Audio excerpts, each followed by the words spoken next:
Alors, la fête du bénévolat, c'est parti d'un constat avec plusieurs associations. On s'est rendu compte qu'on avait un problème de recrutement des bénévoles et surtout de trouver des bénévoles qui ont du mal à s'engager. Il y a beaucoup d'associations qui aujourd'hui ont du mal à recruter. On cherche aussi bien des jeunes que des actifs, que des personnes retraitées, mais des gens qui s'engagent dans la durée. Cette fête du bénévolat, c'est pas la fête des associations, mais c'est la fête des bénévoles et du bénévolat. L'objectif, c'est vraiment de mettre en valeur toutes ces personnes qui s'engagent et qui donnent du temps pour les autres et pour des associations. Ce qui m'a emmené à ce bénévolat particulier, je répète bien que c'est particulier puisque c'est un bénévolat qui va vers l'accompagnement dans la durée. Enfin, il y a plein de choses qui m'ont fait venir aux Petits Frères des Pauvres, puisque je connaissais les Petits Frères des Pauvres sur Paris, j'avais fait du bénévolat assez dur, mais j'ai suivi le cursus normal d'un bénévole qui va rentrer à l'association, c'est-à-dire un recrutement ciblé, des entretiens, des dossiers déposés, des réflexions de ma part, et j'aime bien les choses qui ne sont pas toujours faciles et aisées.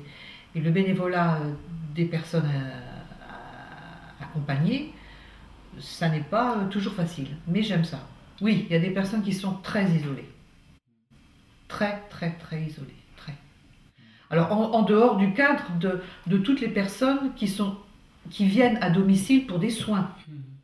À part ces personnes-là qui sont dans la profession de santé et qui viennent voir les PA et qui donnent du soin, il y a des personnes que je vois, que j'ai vues, qui sont vraiment toutes seules. Moi, pardon, je vous donne un petit truc, vous le couperez après si vous voulez. Moi, j'ai les trois catégories. J'ai l'aide-soignante, Oui. l'auxiliaire de vie et la bénévole. Mais la bénévole, c'est quelqu'un qui n'est pas de ma famille, quelqu'un que j'ai demandé à voir, mais les relations que nous avons, ce ne sont pas des relations, j'allais dire, facturées. C'est vraiment de l'amitié. Ça vous apporte, je vous dis, la vie de l'extérieur. Ça vous apporte l'extérieur sans contrainte. Faites du bénévolat, mais n'en faites pas une profession, n'en faites pas que ça ne devienne pas un boulet. Mais moi, je le dirais tout le temps, quand on fait du recrutement, quand on parle avec des bénévoles, quand on veut expliquer le bénévolat aux petits frères, il faut l'envie. Voilà. C'est pas... Ça ne doit pas être un acte de contrition, ça ne doit pas être une BA. N'oublions pas que l'association des Petits Frères des Pauvres s'occupe aussi d'aller voir des personnes dans des maisons de retraite, dans des hôpitaux de fin de vie, dans des foyers à Doma et de l'appel téléphonique aussi. Annie a très bien résumé là l'affaire. L'envie d'abord.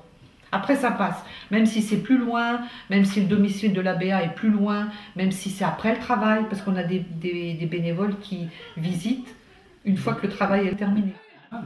Donc il faut arranger tout ça et c'est l'envie qui gère le tout.